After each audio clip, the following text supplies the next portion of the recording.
Zach, it's take two. Hello. Hi, it's take two. How are you? It's lovely 2:42 in the afternoon Eastern Standard Time. Stop giving the internet information about us. What if they have a time machine? They watched my last video. Zach, I felt that my energy was too light in the last intro, so now we're here again. We have a guest on the video. We do have a guest. You do. You have a guest. It's me. It is Random Internet Guy here for a theory that I wrote that we will get into after we have an unrelated tangent as is usual. This is tradition. We were talking earlier, Tom, about how freezing my apartment is right now. It's very cold. And it's cold because I paid the heat and electric. We all picked up different utilities. I don't know why I decided to pick the one that was cost prohibitively expensive compared to the rest of them, but it was actually not that hard to pay for until this month when the heat kicked on and it like tripled the price. And the thing is, only 2 furnaces in the entire apartment actually work, and they barely work, and the other ones don't work at all. So I just said to my roommates, I know the 2 that barely work keep like some of the rooms somewhat warm, but I'm not paying for like less than half the apartment to be heated. So there's only one warm room in the house, which is what we call the gamer room, where we have all of our computers and we play video games in, and our desks are like in a triangle near each other. And through people's body heat and our computers running all the time, that room is actually fairly warm, and the rest of the apartment you can see your breath in. So God, that's really funny. That's where we're at. I cannot record loudly in a room that other people are gaming in, so I am nestled under so many blankets right now in my bed reading off this theory to you. I also recorded the brand theory you may have watched earlier under such circumstances. Oh my God, perhaps the best video we've ever done. Yes, perhaps. The best, certainly one of the best theories we've ever made, and certainly the most well researched. Random Internet Guy, what have you been up to? Well, currently, I feel like we all need to get together and knit Zach like a big scarf or something. Like I feel bad. It's been raining horribly where I'm at for weeks, but it's right now it's like sunny, and it's warm, and warm enough. So I think we all need to get together and we need to combine our knitting skills, and we need to knit Zach a big cozy so he can stay warm. Oh my God, let's knit him like a giant rose snuggie that Elena Tyrell would sneer at. Oh, there we go. That would be good.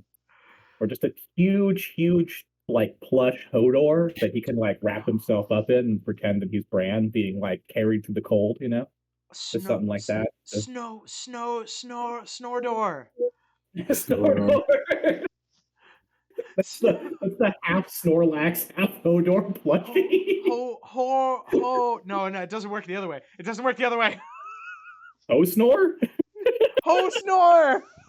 Ho-Snor! Ho-Snor! Yes! Ho-Snor. Ho-Snor! Ho-Snor! Yeah! Oh, perfect. Zach, I understand you have a... I do have a theory. God, what a disaster. I have a theory, and it's right up the first quote is right up on screen. I'm sorry, say again, RIG? This is what your viewers expect. This is what they come here for. They come here to hear us make weird puns about Snorlax and not do the show. God, Ho-Snor is so funny. Ho-Snor. Oh my God. Ho-Snor. Oh my God, that's so good. When you start making t-shirts, you have to put all of these on a t-shirt, just the weird little things that you say on the episode. Yeah. I'll tell you, this is gonna be the first one on the next Gardic stream. Ho-Snor, yeah. Ho-Snor. Ho-Snor. Good one. Oh, on a related note, Zach, by the time this goes up, there will be a nerd poll in the description. Yes, I did whip up a nerd poll and send it to you, so we could put it in there. It is our long-promised secret Targaryens poll. So you submit somebody who you think is a Targaryen, and then we say how likely we think it is that they're a Targaryen. Yeah, and then we'll meme about it, and say that no, they're actually a secret Blackfire. Well, yes. You're more than welcome to submit Blackfires or Bright Flames or whatever you want. Zach, I'm going to read this quote. Quote, her dreams were full of sundering rivers and windswept plains, and towering mountains with their shoulders in the clouds, of green islands verdant in the sun, of strange beasts no man had tamed, and queer fruits no man had tasted, of golden cities shining underneath strange stars. Unquote. That is the writings of Archmaester Gildane? I assume from Fire and Blood? I believe so, yes. It's got, I don't know, it has to be either from A Fire and Blood or The World of Ice and Fire, though I don't know if Gildane appears in both. So what is this quote? You don't recognize it? No, I don't think so. Well, I mean, we get, it's about somebody. It's about somebody who's specifically a woman. Is this Daenerys the Dreamer dreaming about Westeros and pretending that no one already is there? It is not. Is this perhaps Shiera Seastar? No, but keep that idea in your back pocket. Okay. Is it the girl whose name I'm forgetting who flew over to Sothorios or Esso? No, but you're a lot closer on the timeline. Okay. I know who this is. Who? This is Alyssa Farman. Ding! This is Alyssa Farman. Oh, okay. Let me give you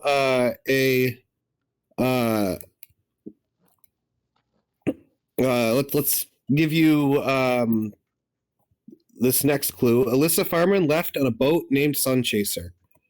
I'll give you that because that starts to peel some things away. Now I should. Can I take a wild guess here and just be like, is this the Alyssa Farman is a Quaith theory? This originally started as a potential Alyssa Farman is Septa Lemore theory, and then I found out that was dumb and not true. But I found something more interesting. This happens. Every single time I try and figure out who Septa Lemore is, I come up with a grand conspiracy involving dark, weird nonsense. Right, because that's what the brothel conspiracy came out of. Yes, correct. That's what the brothel conspiracy. It's if I had a nickel for every time I found some unrelated conspiracies trying to figure out who Septa Lemore is, I'd have 2 nickels, which isn't a lot, but it's weird that it happened twice. I always respect someone who does that full quote.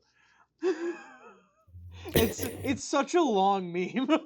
It's such a long meme, but I adore it. Okay.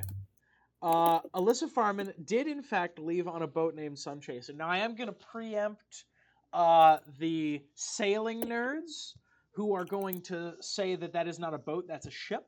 And I say that those people are probably watching the wrong show if they're looking for that kind of correctness.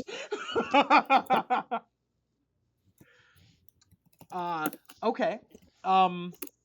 We don't do nautical nuance here. No, Nautical Nuance is the name of the podcast we're starting over on the second channel. It's all about tying knots. Yes.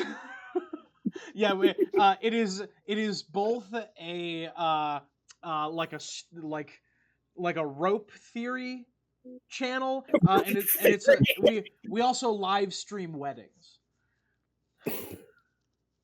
We rope all the theories together and then we tell them to you at a wedding on live stream on a boat. And this we would like to announce that's what our 20,000 subscriber special is going to be.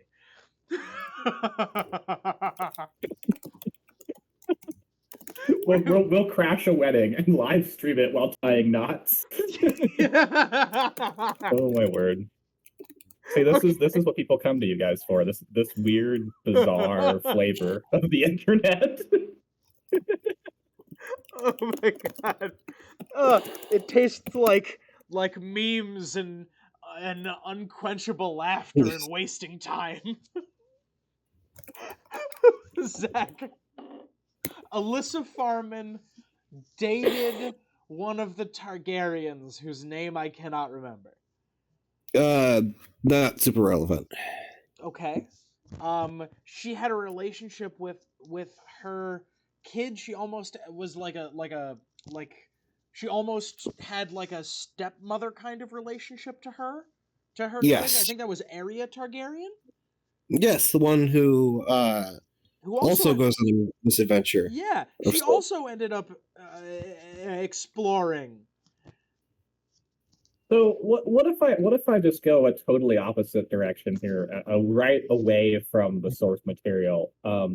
Since we're dealing with boats and sailing around and the world of George R. R. Martin and strange lands and stuff, talk to me about the Shrouded Lord. Does any of this have anything to do with the Shrouded Lord, or should I be thinking just strictly? Not unless Shrouded Lord is the secret identity of one of the other people I've mentioned in here. Oh my god! I should note that's not entirely inconceivable. Oh my god! But Alyssa Farman is the Shrouded Lord. Yes. That'd be a fun one. Yes. I don't think you can make that argument with what I've got here, but you could with some additional tinfoil if you wanted to find your own evidence. We can talk about it. We can talk about that later for sure. Or even Shrouded Lord adjacent. I mean, maybe just near that area of the world. Are we even further off than far up the Rhine? Can I make a bit of a long pass here? Go for the long pass. In House of the Dragon, Laenor Velaryon sails into the sunset.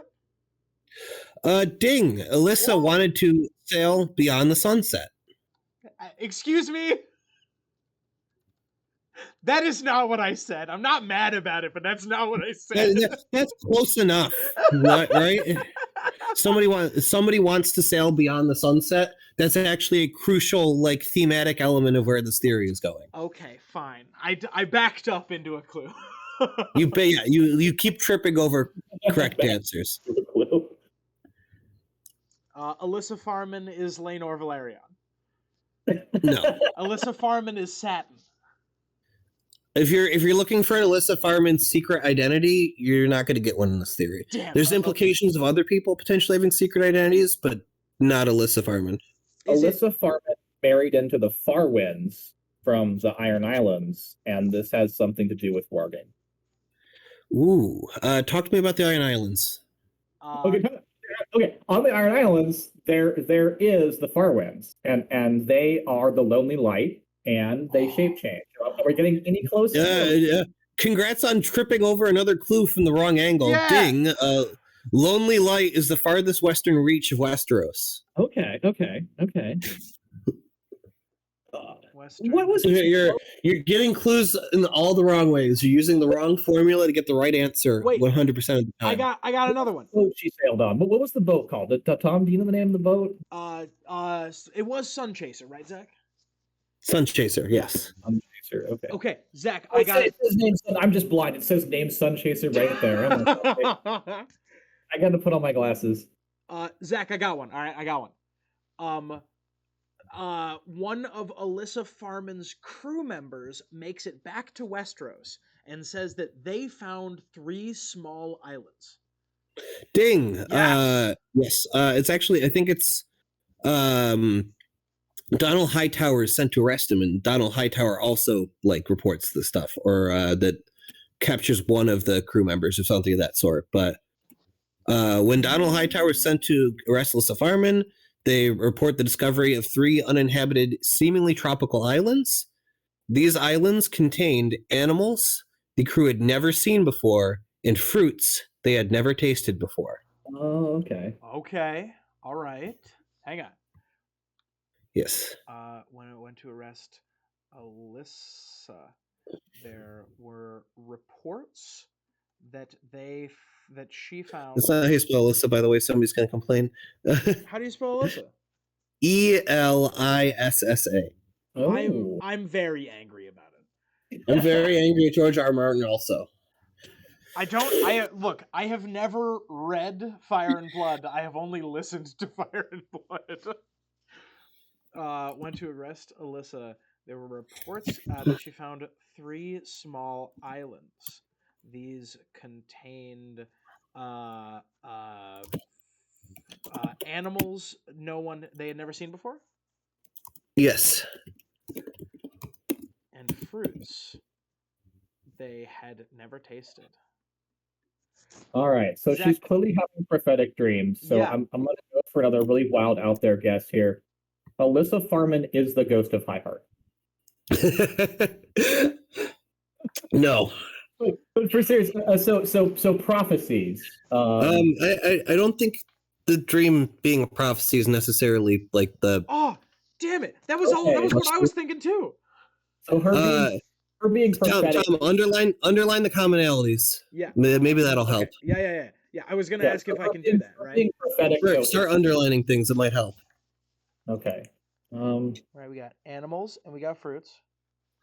Right? Yep. Animals they had never seen before. And we got fruits. Fruits no man had tasted. And beast no man had tamed. Yeah.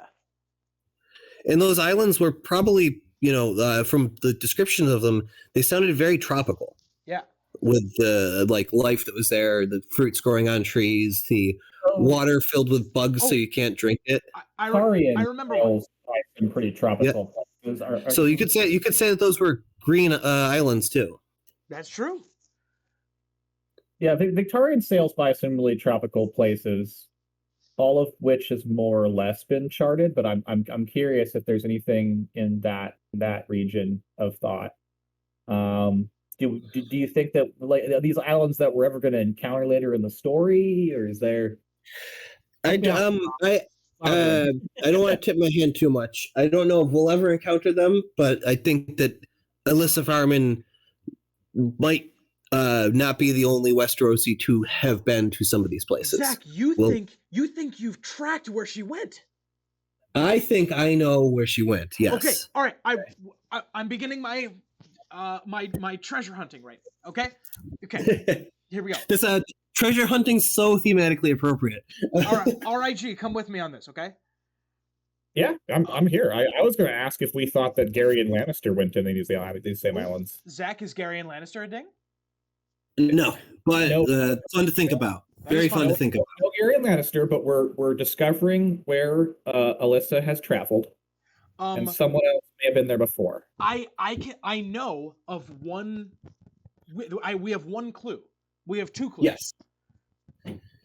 The first is when Alyssa Farman's separated crew, Alyssa Farman's crew gets separated, in part because of big storms.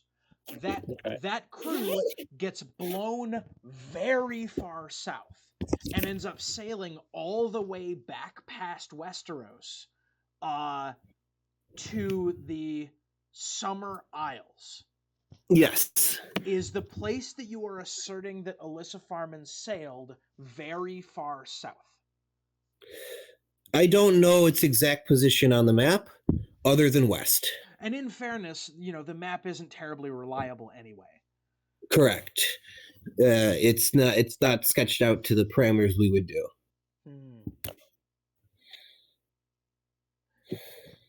RIG, wasn't there somebody who thought they saw her ship? Alyssa Farman is one of those things that I'm so unfamiliar on that I absolutely have no basis of what to be guessing right now. So I'm just I'm just totally lost. And that's why I was trying to get back to some other characters. I love Tom, you're correct that somebody thought they saw her ship. If you can say who that person was or where, I'll give you the hint. Oh, I think I know. She's, by the way, Alyssa Farman is one of my favorite characters in the whole series. Because she gave everybody the middle finger and said, "I'm going to go off on my own adventure." I adore her so much. Also, she and what is the name of her girlfriend? Because I'm forgetting. they have one of the few at least from the outside, it appears to be one of the only moderately healthy relationships in the whole series. That's true. Tom, I want to note that you still have yet to spell Alyssa correctly. I spelled Alyssa correctly up here. It's an I, not a Y. Yeah, it's the one time George R. R. Martin fell back on using an I rather than a Y. The other ones are also still wrong. I know it's real. It's a real nightmare scenario. Right, I'm gonna fix George R. R. Martin decided to break his own writing rules of replacing an I with a Y whenever he could, just for his one character. Spell it differently every time, Tom. That'll be even better. Oh, damn it! You stole my joke. No, it's an E. It's an E. You're still wrong. RIG stole my joke.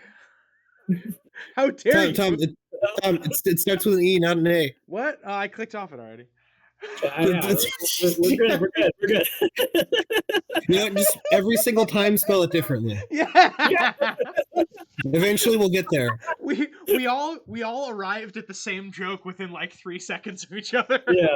Yes. It became that Spider-Man meme where we all showed up and we were all dressed like Tom and Tom. What are you guys doing here?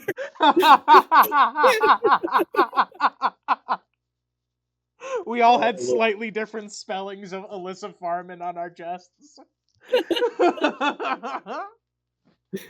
Okay, fine. Zach, I remembered. It's Corlys Valerian. Ding! Corlys Valerian believes years later that he sees Sunchaser in a shy. Oh, okay. That he saw Sunchaser in a shy. Do I need to write down which voyage that was on? It's the second, I think. But it doesn't matter. Okay. What matters is that she was last seen sailing west, and she ends up in Ashai, which is notably east of Westeros. Yeah, I got something I think is going to get a ding. Many maesters believe that the world is round. You can put that down. I didn't have that in my notes originally, but yeah, the world in A Song of Ice and Fire, as far as we can tell, is round. Planetos appears to be round.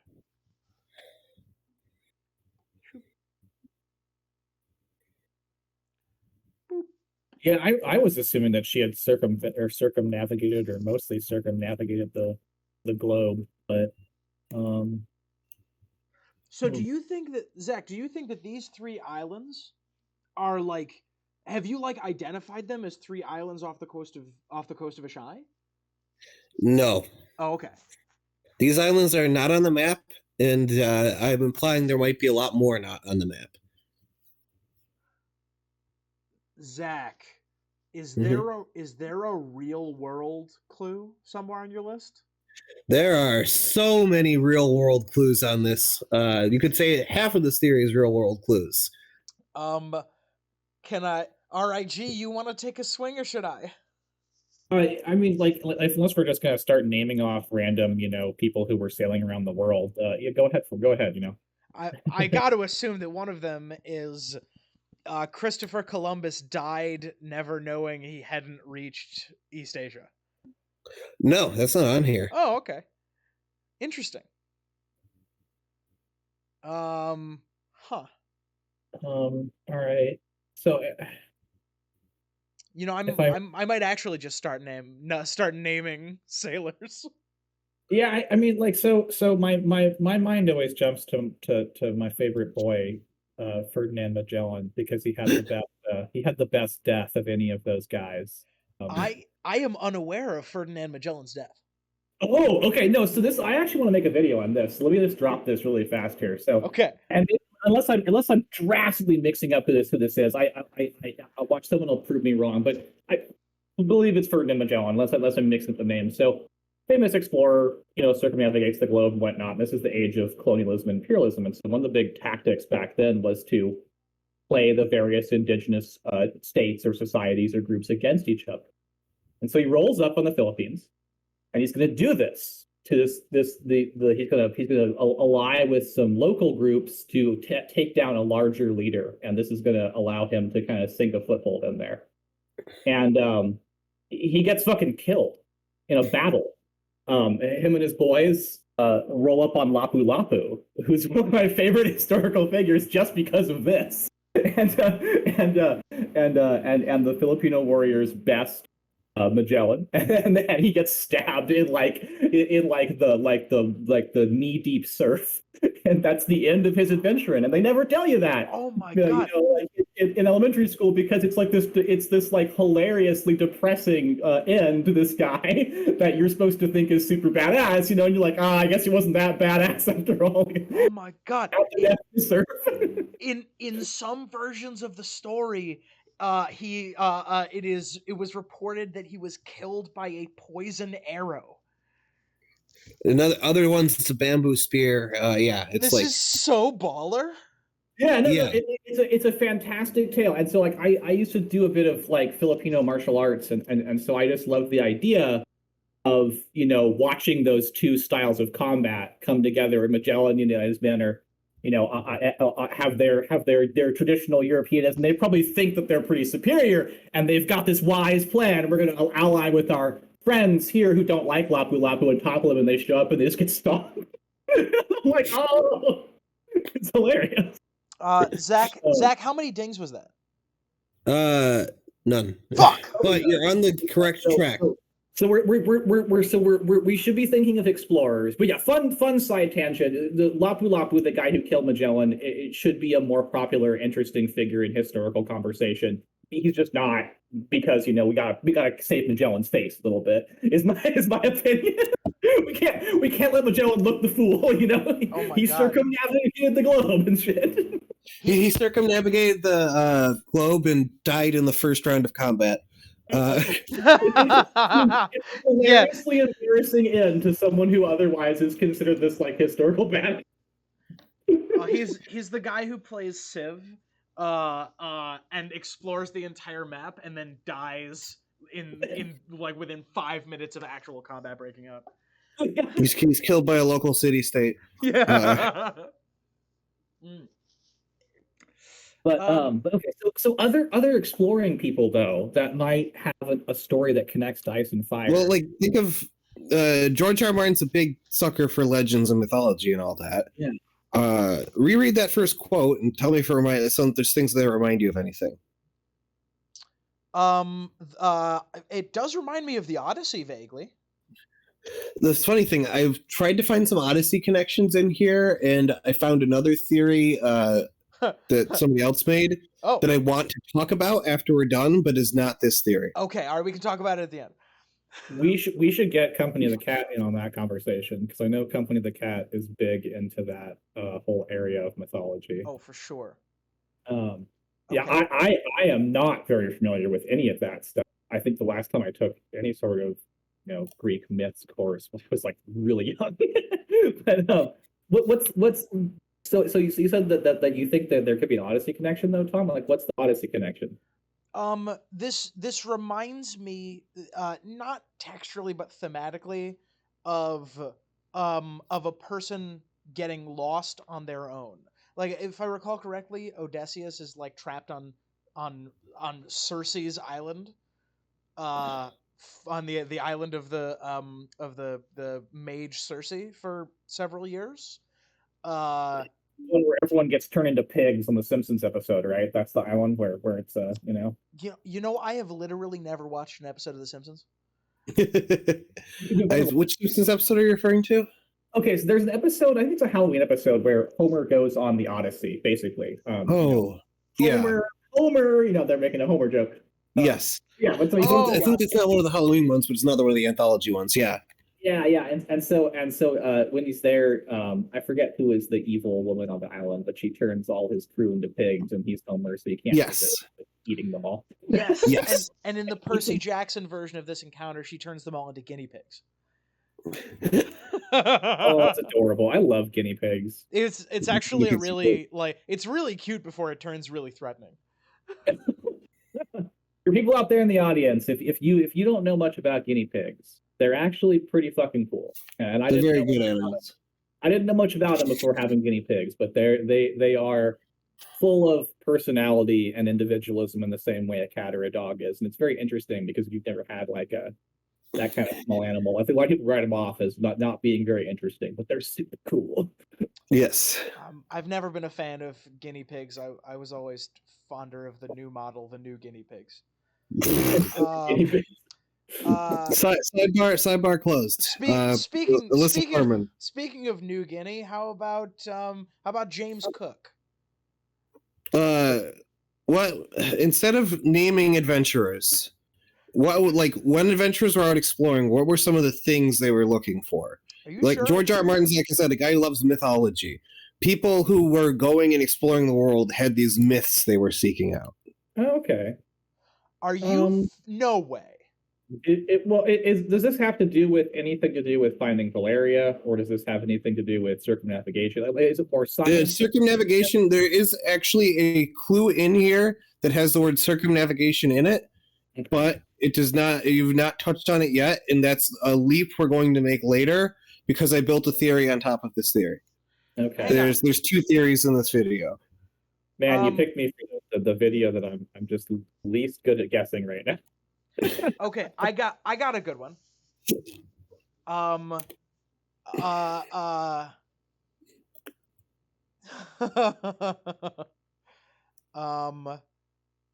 Let's see, how am I going to phrase this? Miguel is the best character in The Road to El Dorado. Ding. Yeah! Conquistadors searched across the Americas looking for both El Dorado and the 7 cities of gold. Okay. Across the Americas looking for El Dorado and the 7 cities of gold? I'm unfamiliar with the 7 cities of gold. It's similar to the El Dorado myth. Basically, like, it's something that they originally thought they would find in Mexico, and then later they thought maybe it'd be in New Mexico or the American Southwest. It was likely a misunderstanding of that there was a king who wore some gold, to that king lived in a city made of gold, to there was an empire with 7 cities made of gold. Is our understanding of it from what I can get. Man, I didn't know the conquistadors had Twitter. Yeah, yes, that's why it got so blown out of proportion. Wow, Check's joke meter reads a 3, man.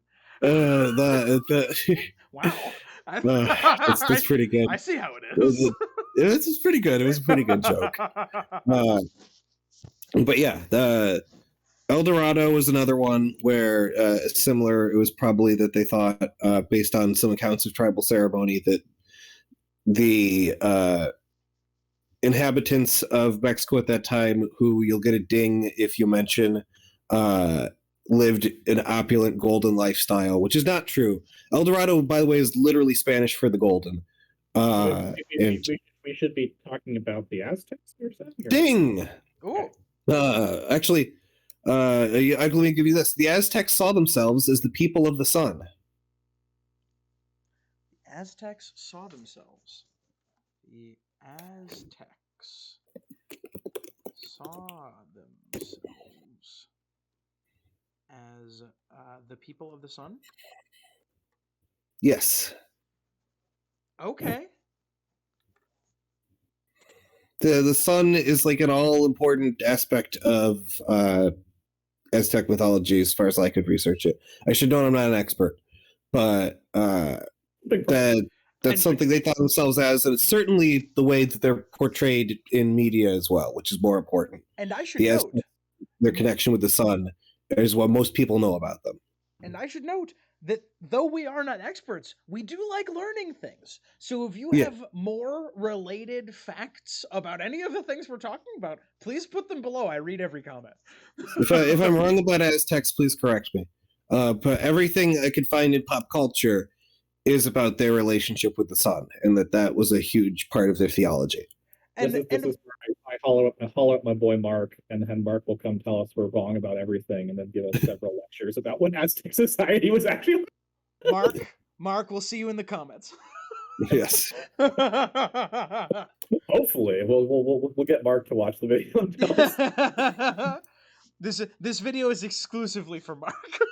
Yes. That's not true. My one of my roommates is gonna love this theory. I'm kind of loving this theory. All right, so the Aztecs saw themselves as the people of sun. Tom, tell me something about Ice and Fire. Is there a sun culture associated heavily with the sun outside of like that, like the Martell house? Is there anyone we see? Is there that's like got anything to do with the sun? Am I missing something in my brain? I'm running it through the Rolodex and I'm not seeing anything. I don't think so. I don't think we have like sun people. I mean, like the phrase. Oh, what am I talking about? The Great Empire of the Dawn. Yeah. It's funny you mentioned that. We'll circle back to that one later. Okay. Right, because dawn and sun are very similar concepts. So, yes. The phrase "the Sunset Kingdoms" keeps coming into my brain. Yeah, Westeros is often called the Sunset Kingdom.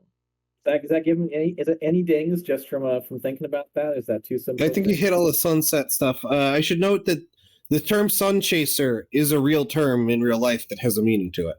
And I put that on here as a hint if you can guess what sun chaser means. Oh, okay. I don't need to guess. I have the internet. That is literally the Google definition as well. Sun chaser, a person who travels in order to seek sunny weather or a sunny spot? Yes, ding. The sun chaser is a term for people who travel to warmer climates. Is this like a land of always summer connection? It could be. I don't have that in here, but we're saving a lot towards the end in the Empire of the Dawn and the land of always summer and stuff like that. You should come back to it for sure. Okay, so we're progressing towards the Empire of the Dawn being the land of always summer. That's possible. That's possible, but it's not something I put a lot of evidence towards in this theory, so we'll hit that in the end. So you're saying that tectonic shifts caused the Great Empire of the Dawn, which was in the spot that Valyria is in, to move north, and then when the moon meteor came, it caused Valyria to explode. And then we're in the process of switching back, so Westeros is next going to be the hottest place. That's what you're saying. No. Also, the Great Empire of the Dawn was a land between the Bones and the Grey Waste, from the Shivering Sea to the Jade Sea.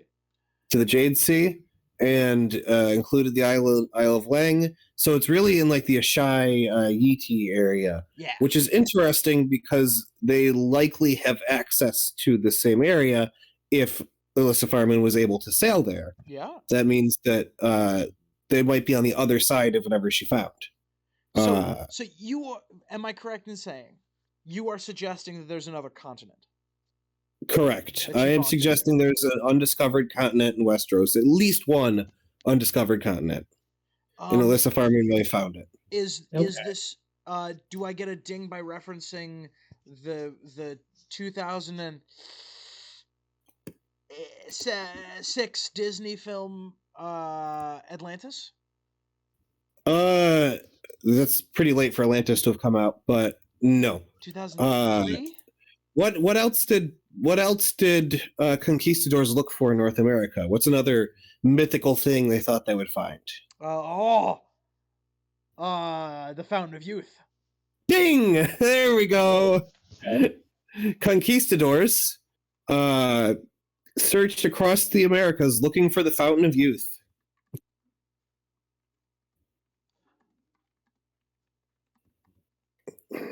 Okay, there's some strings here. RIG, do you see some strings? I am seeing no such strings. Okay. I'm still rather confused, actually. So hash it out for me, because I'm perplexed as to if we're trying to figure out exactly what she was searching for, or if this is broader. Me too. I don't know where we're going, but like I'm starting to see a couple of paths. For example, Melisandre is very old. It's funny you mention this. Yeah. Okay. Yes, Melisandre is very old, and the magic she uses to keep herself young is dark and kind of scary. Yeah. And maybe that's how a Fountain of Youth would work in A Song of Ice and Fire. Is Melisandre being old like hashtag 100% confirmed? I think Like, the answer to that question, chapters, I think, is no. In her point of view chapters, she implies that she doesn't need to eat. Yeah, and that's true, but she also has some interesting flashbacks to like being sold at Lot when she was young, it seems like, and like being called Melanie and stuff, and like some like I've always wondered if that was a note from George that he was said it's unchangeable, gonna happen no matter what, or if that was maybe like a throwaway idea of his, or on the table, or I have it written right now as, but it's up to change, or if that was a Dan Dave invention. But anyhow, so continue. If Mel's giving us, it certainly could be the case that she is very old, and there's some evidence pointing towards that. Okay. So there's also some other people who are rumored to be very old throughout history. Well, there's also the House of the Undying, and those people legit appear to be like fucking mega fucking old. Like, Tom, can you think of another woman who came across the Narrow Sea who was rumored to be much older than she looked? Your mom? How dare you? First of all, it's not my mom. It is somebody's mom, but my mom watches this podcast, asshole. Oh. Yeah. I'm sorry. I'm sorry. I didn't mean it. I'm sorry. Everybody in the comments is going to be the high Zats.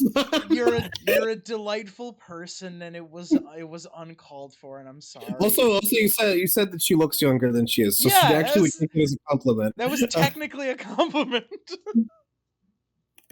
I don't know what Narrow Sea my mom came across. Don't say it. You don't gotta go over it again.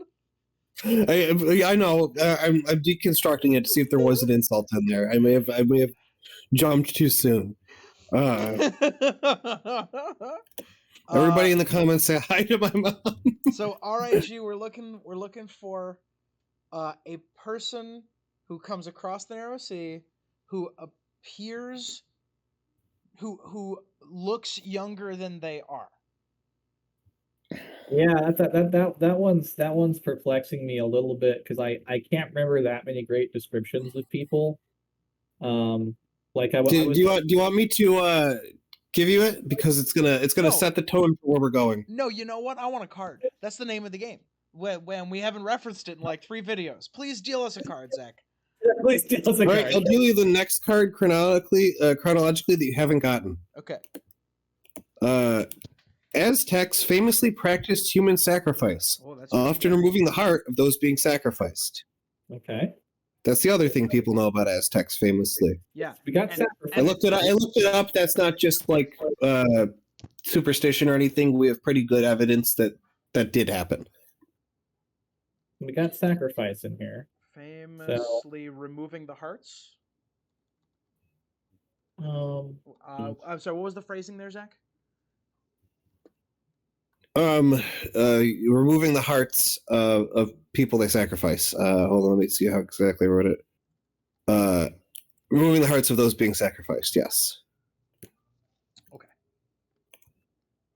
Famously practiced. Well, so Melisandre is involved in sacrificing people, obviously. So other people, maybe even people attached to sacrifice who come across the Narrow Sea. Interesting. Interesting. Okay, so I got one. If we're talking about the Aztecs, so the Aztecs didn't work in metals extensively, at least not in the same way like that the Europeans were working with steel. They used a lot of times, they used weapons like obsidian. Does this have? Ooh, that's interesting. I didn't think of that.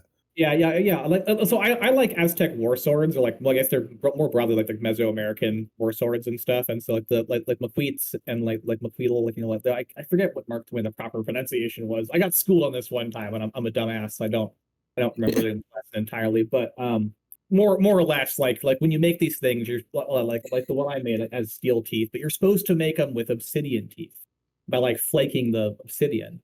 And that's how like a whole bunch of like Aztec spears had a bunch of teeth on the end of basically like a triangular or like a spade-shaped point.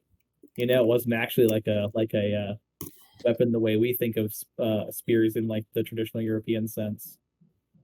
But anyhow, more or less, does this have something to do with obsidian? Are we talking about like, you know? No, I did not think of that. You're totally right, by the way. You're totally right that Aztec swords used obsidian, I guess Aztec spears use obsidian, and the obsidian has huge implications in the world of Ice and Fire. That is something we should definitely bring up when we touch on the Empire of the Dawn at the end of this. Okay. But we'll come back. We'll come back to obsidian weaponry later on. But anyhow, so no ding for the Aztecs and the obsidian. Let me think here. Tom, what do you want to try to make one of these big connection leaps you were talking about? Like, what were you? Yeah, what do you think of the followers of R'hllor practice human sacrifice? Okay. That's the sort of the right vibe, right? Like, but you could make the argument that R'hllor is a sun god, right? R'hllor is a sun god, and he opposes the Great Other, who is sort of like a darkness god. If we're trying to pull from real world mythology. What about part of what inspires R'hllor in real life? What about Zoroastrianism? Or like, obviously R'hllor has inspiration from other religions too, but George R. Martin, I believe, has said that Zoroastrianism is part of what inspired the trappings of R'hllor, at least, you know? Yeah. Oh yeah. R'hllor is very much Zoroaster in terms of like inspiration. As someone who knows a fair bit about Zoroastrianism, the parallel's really easy to make, but that's not really exactly where I'm going with this. No connection to anything like that. Okay. Or if there's, it's not a ding. Okay, so back to Alyssa Farman looking for something. Tom, do you got any good guesses as to what Alyssa Farman is looking for? Are there any objects in Ice and Fire that are like those things that we were talking about? El Dorado, the Fountain of Youth. You know, to my knowledge, the answer is no. At least not as far as I recall. I mean, like, I think of Valeria, that I'm like, okay, yeah. Valeria is one of those considered mythic, and that no one has been there, but it allegedly exists. Yeah, and it's sort of pretty. It's pretty far from Ashai, though. I don't think that it's probably even farther than this hypothetical continent we're talking about too. Yeah, that's why I was wondering if there's anything like Valeria that's on a different continent, anything that's supposed to be a forgotten society, or anything that's supposed to be like an ancient city, or just referencing the ancient cities in Sothorios get us anywhere close to a ding.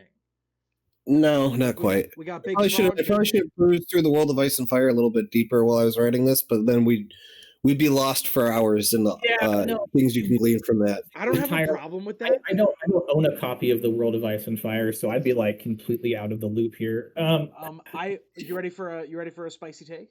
Yeah. That is not the book that I think is best, but it is the one that I enjoy reading the most. It's just so much fun to hear like myths listed. Like, edge of the map, here there be dragons stuff just listed, bulleted. It definitely is a cool idea. You know, it definitely seems like a fun thing to have too. Like, I'll pick one up one of these days here and tear it apart. But at the moment, I'm pretty lost when it comes to Ice and Fire. Okay, though. I'll get you a copy signed by Peter Dinklage, the TV repair person.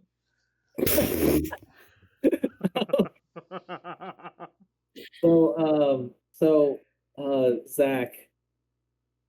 Okay, so we're looking. Gosh, I'm still so lost here. All right, deal me a card. Give me a card. Yeah, I'll do the next card, and this is gonna be the fun one to drop. Okay. It was rumored that Shiera Seastar and her mother, Serene of Lys, kept their youthful looks by bathing in blood. Oh my god. Serene was further rumored to be much older than she appeared when she became Aegon the Unworthy's mistress. Okay. So Alyssa Farman is a vampire. Kind of. Theory. That's the theory. Alyssa Farman. You gotta give me that quote again. It wasn't the blood of infants. Bathing in blood. Bathed in blood. It'd be funny if it was infants. That's too evil. No, there are also rumors about that. Oh, really? Yeah. I was about to reference. I think that the Greens tried to spread around some rumors that Rhaenyra was like bathing in infant's blood. Ooh, interesting. Yeah, that is wild. Okay, Zach, I need the rest of this quote. Period after blood. Serene was further rumored to be much older than she appeared when she became Aegon the Unworthy's mistress. That she appeared to be younger than him, or roughly around the same age, or maybe even a little older, but roughly in the same age as him, when she was actually much older than him. Are we going to get any dings from Mad Danelle Loston, or the Lostons in general? The who? The Lostons, or Mad Danelle Loston. No. No, there's no Lostons here, even with the bathing in blood. Okay. Loston, we got Loston here. It's not necessarily about the bathing in blood. It's thematically appropriate, the idea that bathing in blood can keep you young. Okay. So this isn't about Alyssa Farman being a vampiric blood-bathing quaith. Map of Essos.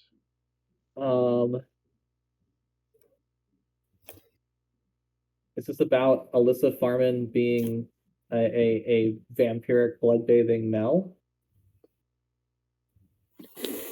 No. This theory is, until we get to the leap that has nothing to do with Alyssa Farman, pretty much unto itself. It is a theory that you've got the most of it. Alyssa Farman traveled to find her cities of gold, and she found them, and she lived in them, possibly taking on some sort of leadership role there, and got accustomed to some customs that would look very dark and scary to people in Westeros, possibly including blood rituals. Okay. There's another hint you can get here from a classic piece of literature that helps build towards this, but also helps set up the next leap we're going to make, which is going to be a fun one. Okay. The leap here, huh? Classic piece of literature. Dracula. Not quite. Okay. It does feel kind of Dracula-y so far. There's a little bit of Dracula in this theory. A little Dracula. Just a little Dracula. A little Dracula LaCroix. Like Interview with the Vampire. Hinted Dracula. Interview with the Vampire by Anne Rice. No, it's not a vampire novel. It's a classic novel critiquing colonialism, actually. Okay. Classic novel for critiquing colonialism. Gulliver's Travels. All of this. No, that's an interesting take, Gulliver's Travels. I haven't read Gulliver's Travels, so. I haven't read Gulliver's Travels either, but I was like, is that critique? Is that what's about critiquing colonialism? So in the comments, explain how it does that. Explain the critique. In the 500 words minimum, please.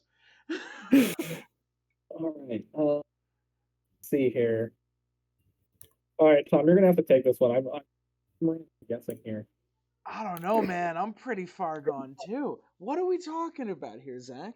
Hang on. All right. Do we need another card? Are we gonna take another card? It's a novel that has influenced many a film, video games too. It's a plot that gets used a lot. I don't think that I'm gonna get it by guessing classic novels. I think. What are the themes of the novel? What are some of the things that happens in it? Well, the problem is the hint is the plot. So if I tell you the plot, I tell you the hint. Okay. All right, then let me take a step back.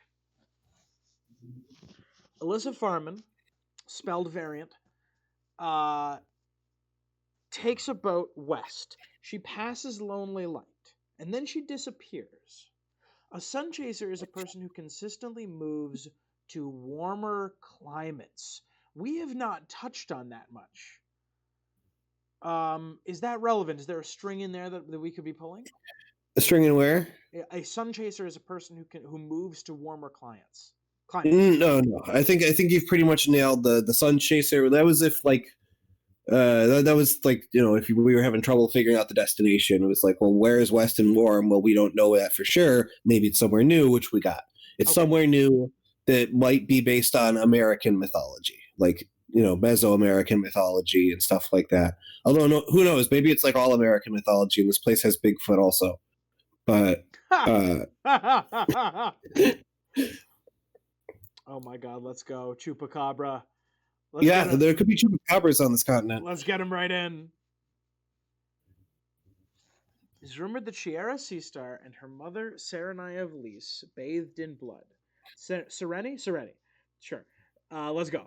Was rumored to be much older than she appeared when she became Aegon the Unworthy's mistress. So Lys is an island. Lys is an island city. Yeah. I think we're still thinking farther away from Lys, but is that Zach? Should we be thinking closer to Lys? I think you've got every Alyssa Farman thing you're going to get. The thing I have here is how this is going to become relevant to the main novels. Okay. Is this a King Kong thing? Ooh, I didn't think of that. Oh, I kind of like that, but that's not. Is that a good take? Right, like there's a lost place with ancient people. There are rumors that there are dinosaurs in Sithorios. Is that relevant? Yeah. That's not relevant, but I like this. This is another thing we're going to save for the end of the theory to discuss. I want to know, like, okay, assume Alyssa Farman is out there in her fountain of youth, living amongst a people who live in the world of her dreams. There are sundering rivers, there are towering mountains, it's green. She has tamed strange beasts. She has eaten queer fruits. She has sailed the world, and this is the place out of all the places she saw that she liked the most and decided to live there. And there is a fountain of youth that might be powered through some blood sacrifice, but she has gotten used to that as a way of life in the same way that people who worship R'hllor have gotten used to burning people. And it's her being a magical outsider, to them, somebody who came from distant lands and brought them different things and can tell stories of everything she saw. They keep her alive, and she has been there forever, and she's still living to this day. Which character in the modern setting, in the years that we are at in the Song of Ice and Fire novels, is she most likely to run into? Victarion Greyjoy and or Euron Greyjoy. Ding!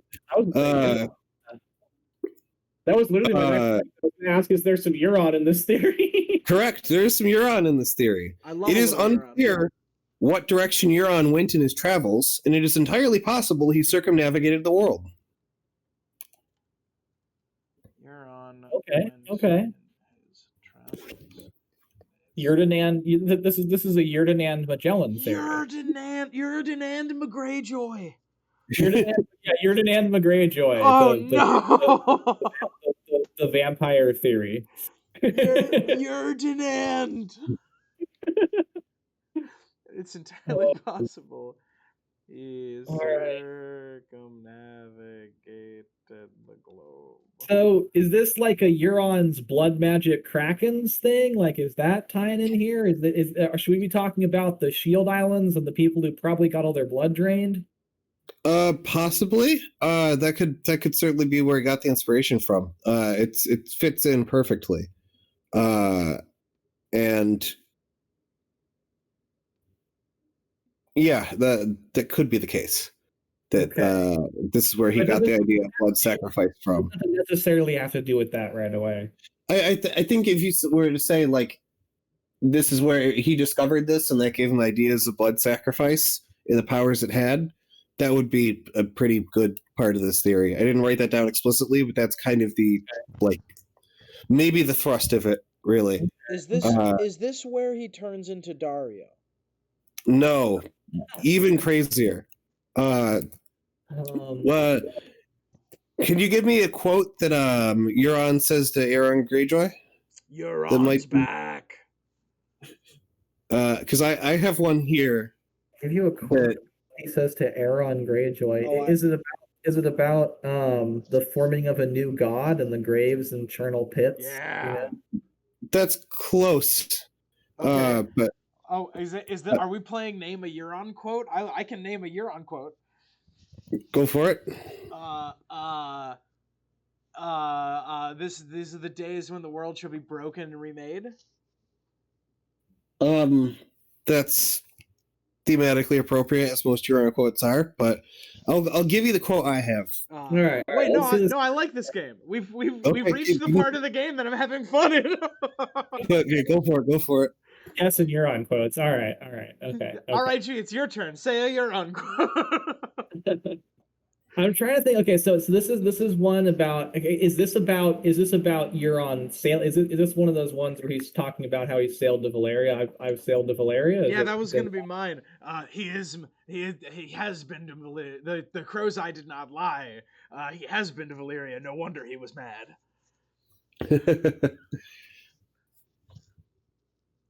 No. My first thought also, or one of my early thoughts was that that being about the new god making kind of shit. But Yeah, wait, I actually know most of that quote. I bet it's this one. Hang on. Okay. Who knows more of gods than I? Horse gods, fire gods, gods with gemstone eyes. Is it that quote? It's not that quote, but I think that it's basically a follow-up to it. I don't think it's in the same chapter, but it's the same thematic idea. Is this from The Forsaken? I believe so. Let me hold on. Let me pull up my notes here. It is. And I got to thank somebody else who created a separate theory that I found this quote in, and was like, "That's good. I'm going to take it for my own theory." But because if this is like when he's fucking around with Victarion, I'm not as familiar. Oh yeah, it is from The Forsaken. This quote is directly from it's from the Forsaken sample chapter. Sick, bro.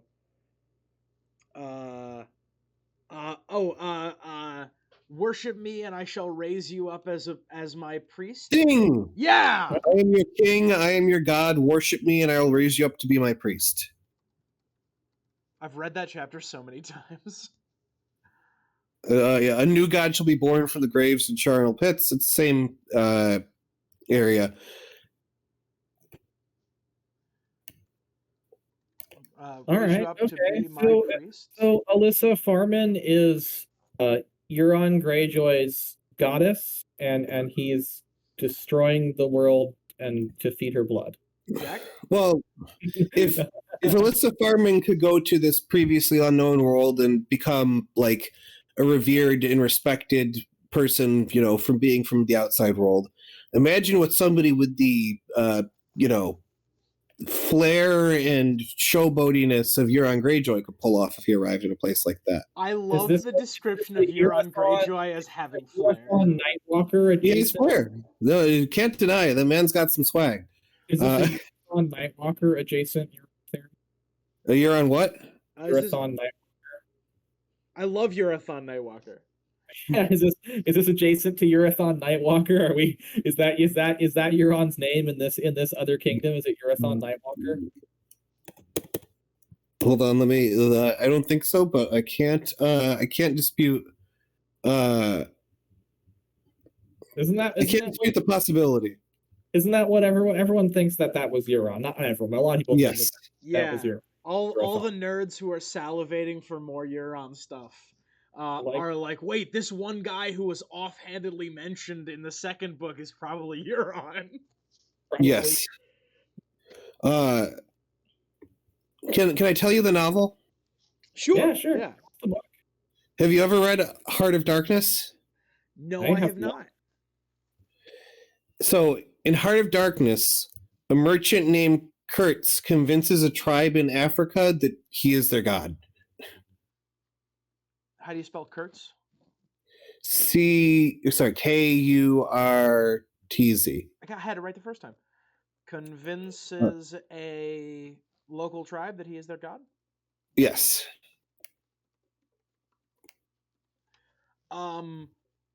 Zach, can I try to shoot for a clue inside your brain? Yeah. Cargo cults.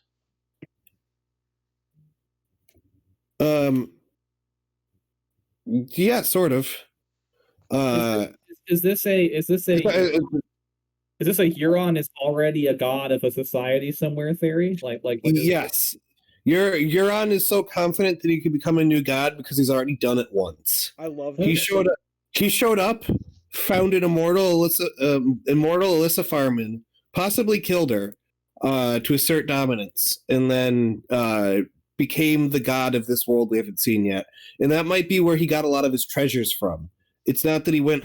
Some of them definitely are from like going across the seas and exploring different places, but it's possible he has all these riches and treasures, not just from plundering, but from a society that worships him. And that's why he's able to throw so much treasure down at the King's Moot.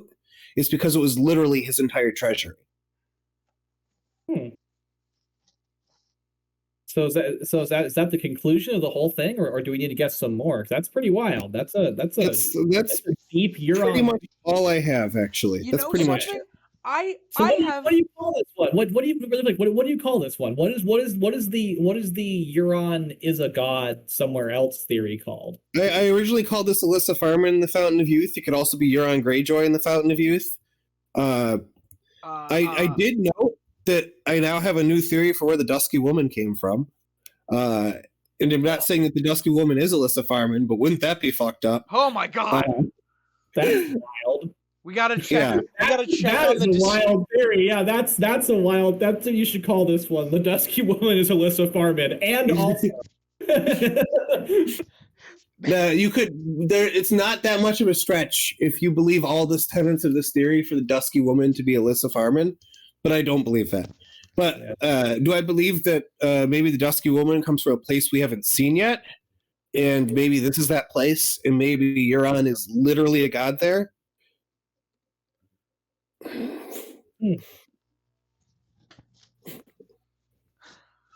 Maybe. I'll put that one solidly in the maybe camp. This is your god Greyjoy theory. Yeah, your god Greyjoy. You're on the god. We have Bran the time god, and you're on the regular god. Now, okay, so I have a perspective on this. Because as I understand, prior to the release of the Forsaken, I think that Euron is a charlatan was very much a widely held belief. And I think that this actually meshes fairly well. Euron is not a god. He has just managed to convince people that he is.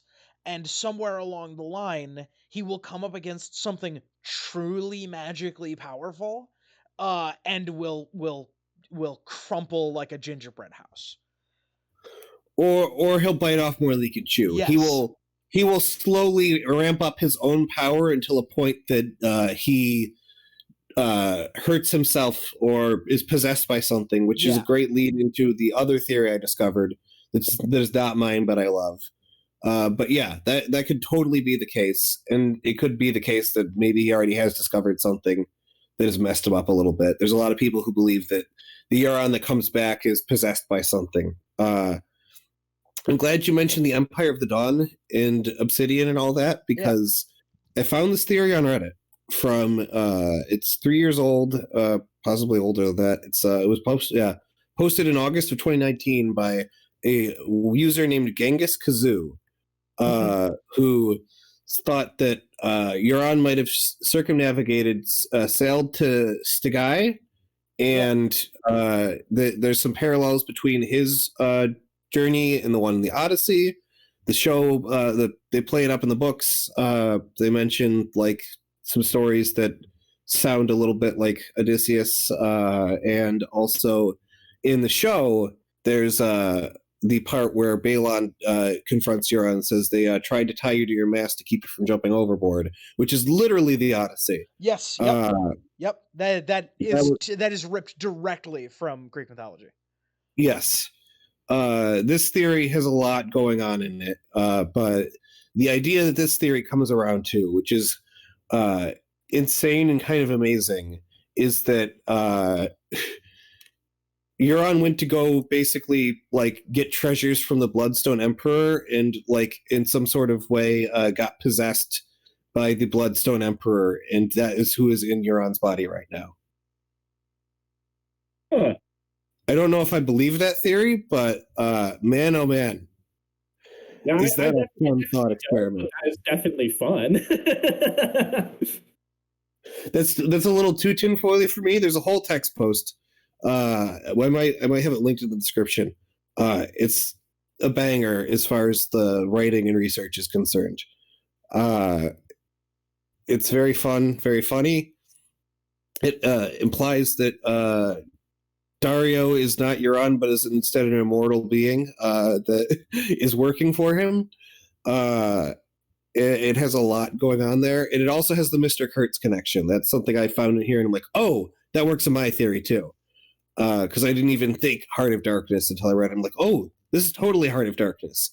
The idea of Euron going and creating a cult dedicated to him so that he can exploit them economically and in basically every way Euron exploits things, which is every way possible.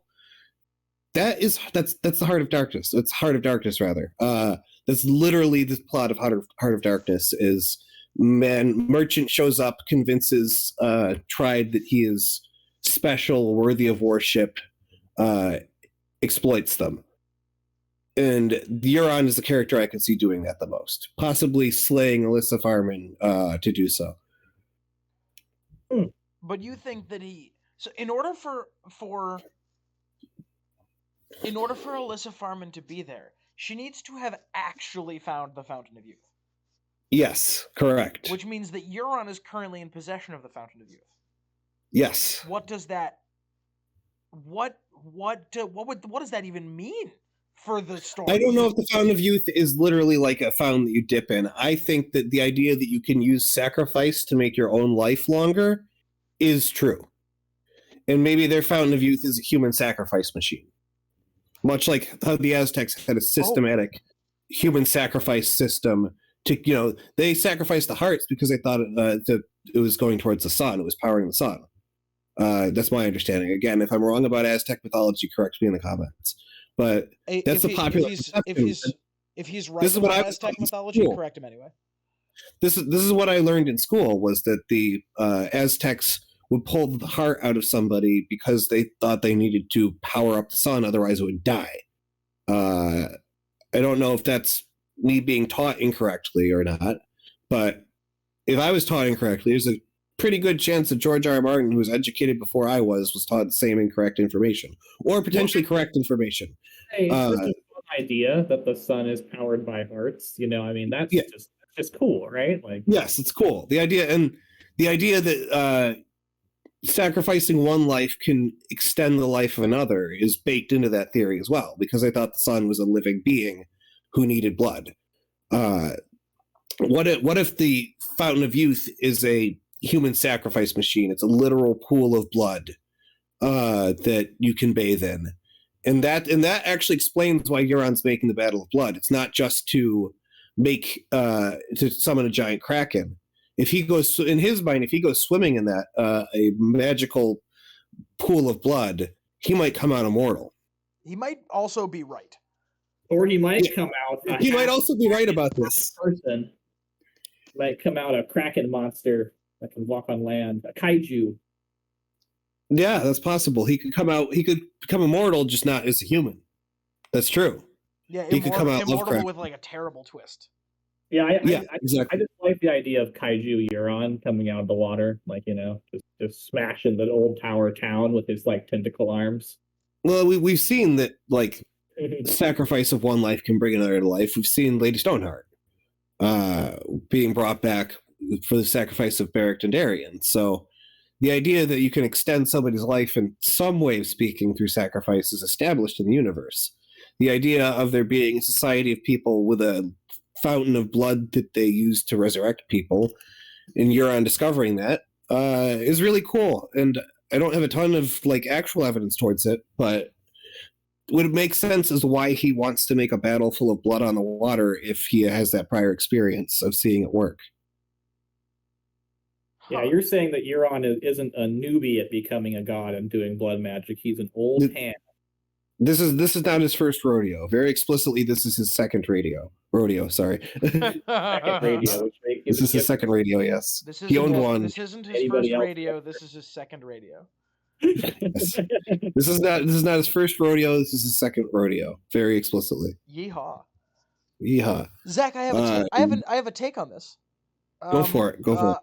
Maybe the fountain of youth that you're describing dispenses Shade of the Evening. Ooh. Because the warlocks of Karth appear to be immortal. That appears to be connected in some way to the Shade of the Evening. Maybe that is what that is. Maybe that's where it grows. Yeah, Shade of the Evening grows around the Fountain of Youth, which is and is powered by blood sacrifice. And that's why Shade of the Evening makes you live longer. It has people's souls in it. Yeah, like that sounds a little silly, but it also sounds kind of correct. It's also, if we're going to go back to the Odyssey, one of the first places they go is the land of the Lotus Eaters, who eat a strange plant that in the Odyssey causes them to have strange visions and stuff like that, I think. But people who eat a strange plant is also the warlocks. Zach, I kind of love this. Now, I'm really gonna need to think about it because, I'm gonna need to find a way to square because you've identified a lot of really interesting things, but I'm gonna need to find a way to square it with the Euron that I will throw things if he isn't in the next book. I think this fits perfectly with the Euron I believe in. The Euron I believe in, who is dabbled in dark magic and is ready to fully commit to it, who has traveled the world and seen a lot of different things. I think him finding a place where he is worshipped legitimately and where he saw blood sacrifice and it inspired him fits perfectly in my vision of Euron. So he didn't go somewhere and learn things. He went places and took things over. You know, there are a lot of thematic parallels between him and like that time period of explorers. RAG, do you feel that way too? I think that this is definitely very fun. I would say the one really big hurdle I have to this would be, why didn't Euron bring an army back with him? But wouldn't that be a wild twist if some Euron forces showed up during the Battle of Lux? Yeah. He just didn't bring him on the island with him. Yeah. No, he wanted to get that whole coronation Kingswood thing over with before he brought his foreign army in, because that's bad publicity. What I like about this is the idea that because this is something kind of that I think is true of real history to a degree. The idea that maybe that multiple people are traveling in each other's paths, and those are like, not necessarily the highly traversed paths, but people like with discovery of the real world, like, by Western colonial powers, a lot of people went down ways that had been trodden before, like rediscovering paths, or charting what previous explorers had charted, but then a little further. And so I do like that idea from this theory that, that Farman, or perhaps someone like that has charted paths, and that Euron isn't necessarily doing anything new, but he's rediscovering what other people had done. But using it for much more selfish reasons. Yeah, Alyssa Farman went to explore the world with a genuine, pure heart. She didn't intend to come back and be the richest and most powerful person in Westeros. She wanted to go see what was out there for its own sake and to enjoy it and love it, and she probably did. She had the weird visions and stuff, and I like the idea that Euron is taking stuff and is bringing knowledge and potentially, treasure and weaponry, or even like techniques, or ideas from places that other people don't even know about. The idea that, like, I was never even a big believer that Euron had actually been to Valeria. I thought he was just bullshitting, right? Yeah. But if he really has been to Valeria, then it's cool. Like, I liked the idea, even if we accept that the Valerian armor is, really what he says it is. Maybe he didn't actually find it in Valeria. Maybe he found it in one of the mini Valerian outposts that was not destroyed when whatever the doom was happened. And it's like, yeah, 100%. I Or it was traded away long ago from a different thing, Yeah, or like it actually dates back to the Empire of the Dawn or something like that. Like he's basically got a ton of Roman armor or something like that. You're gonna have knowledge of all kinds of places that would like those aspects of this I find really alluring because we have learned that Euron really does have some extensive travels. He's not just bullshitting us. He wasn't just being a corsair at the Basilisk Islands the whole time. But like I feel like the influence of like this distant, far flung world on the like world of Westeros needs to happen to some capacity. That if there's secrets out there, we'll see hints of it. All right, here's a fun historical fact that I was thinking of and couldn't find a way to work into this theory, but it feels thematically connected. Another real life history fun fact. In the I believe it's buried with him in like the tomb of a Italian noble who died in the 1300s was his pet parrot, who had presumably predeceased him and was, buried in a similar place to him. I believe this is, correct me if I'm wrong in the comments, but that parrot was from Australia. And nobody has any idea how the fuck it got to Italy in 1300. But it did. Its skeleton is there. We can carbon date it and stuff like that. We can tell exactly when it died. And there's documents of him having this bird that nobody had ever seen before and boasting about it. And for whatever reason, that in my head screams Euron Greyjoy.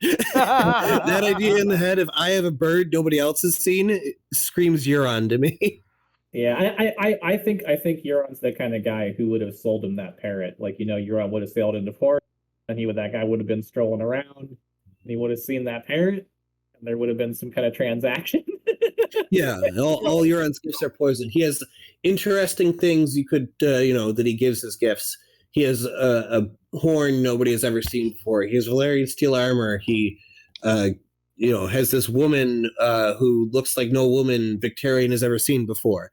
He's a peddler of exotic things for all the wrong reasons. The trouble with this theory is that it paints Euron as like a fairly rational actor who has come across things that are in the universe that are powerful and seeks to use them for personal gain instead of an eldritch monstrosity. I think it's more compelling that he's in the process of becoming an eldritch monstrosity. Although I do sort of like the he's possessed by the Bloodstone Emperor take. That's pretty wild. Yeah, I kind of like the there's a lot of discussions about agency in George R. R. Martin's books. I like the idea that Euron is already a god and he's ready to go Super Saiyan. And I like that too. But these things are not incompatible. And Zach, this was awesome. Yeah, this is a fun one to come up with. It's fun to think about, and I'm sure there's other stuff that people are going to throw in the comments that I hadn't thought of.